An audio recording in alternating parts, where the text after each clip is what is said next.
The prophet Amos asked this question: does evil befall a city unless the Lord has done it? And the answer is no, for there's only one creator in the world.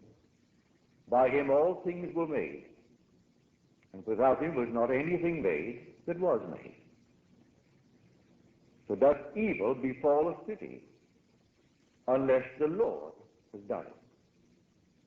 And then we see 200,000 Pakistanians in a matter of hours wiped out by a typhoon, followed by the usual tidal wave, and we wonder why.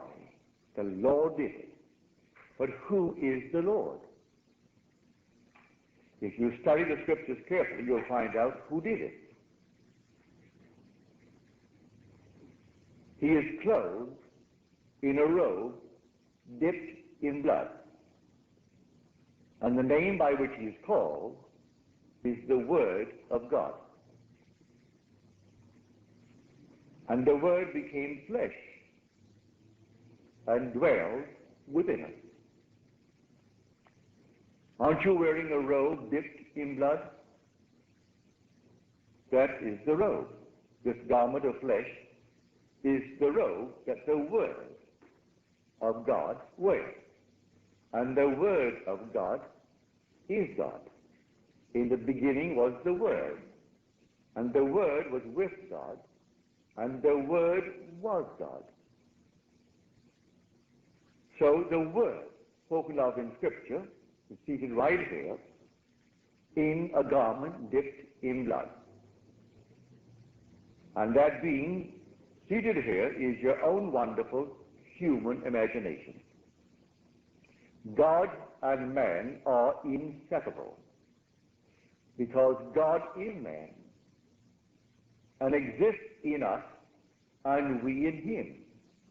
The eternal body of man is the human imagination. That is God himself. So whether it be the typhoon that wipes out 200,000 in a matter of hours, or the long weekend that took almost 700 lives in our country, in this wonderful weekend where it is all thanksgiving and all a joyful state, it is still done by the Lord. So when Amos asked the question, he answered it. Does evil befall a city unless it has been done by the Lord? Well, one must know who the Lord is. And the Lord is our own wonderful human imagination.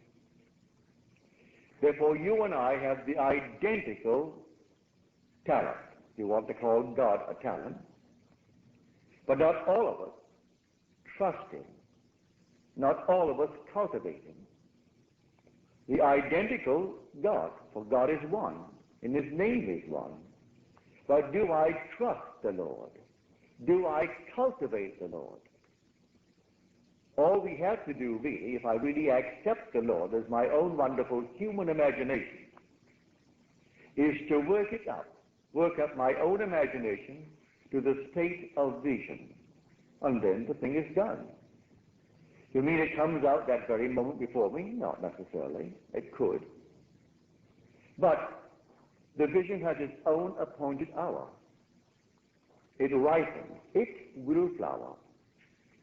If it seems to us long, wait, for it is sure, and it will not be late.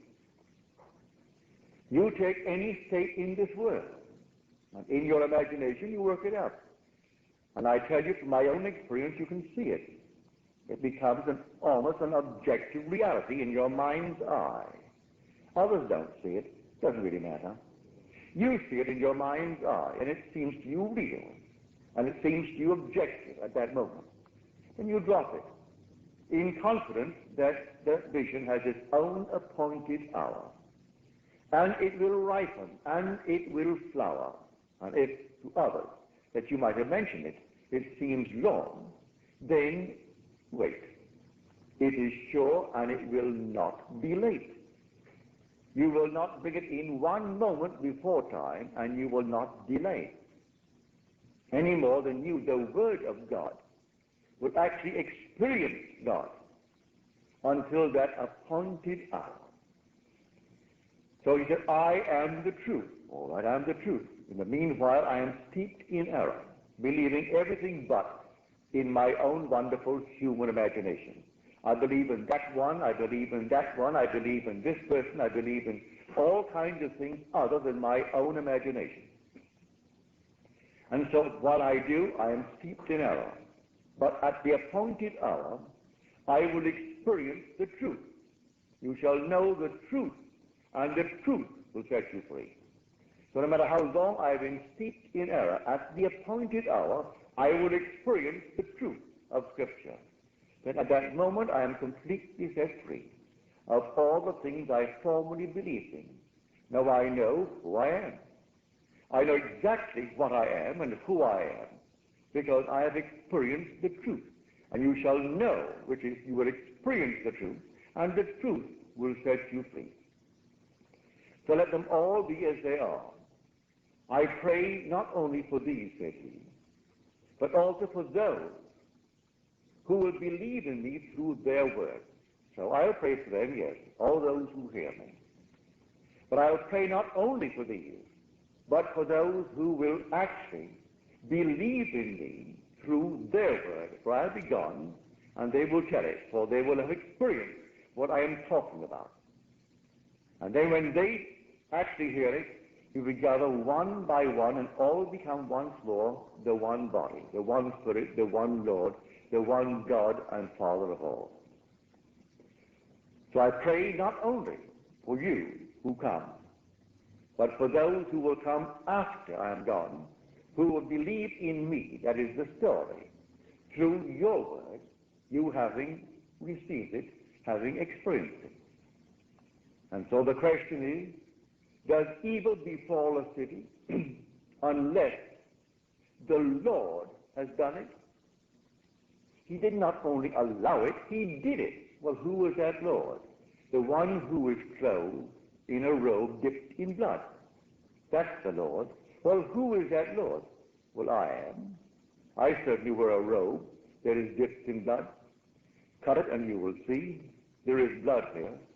And this is the robe that I wear. And this is the word speaking to you that is actually now clothed in a body that is flesh. And the word became flesh and dwelt within us. So as you go out, believe it. Your own wonderful human imagination is the only God of the universe. There is no other God. There is no other power. Nothing outside of your own wonderful human imagination. To what extent will you accept him? You may accept him unconditioned. You may accept him, well, with a little bit of this added to it. But the day will come you will actually have him and have him alone. And nothing but God. You're either with me or against me, said he. You can take a little bit of me, but if you feel I will take a little bit as well, and then eventually go into the wholeness of it, all well and good. But the day will come, you will only accept the Lord. And the Lord you will discover to be your own wonderful human imagination. That is God.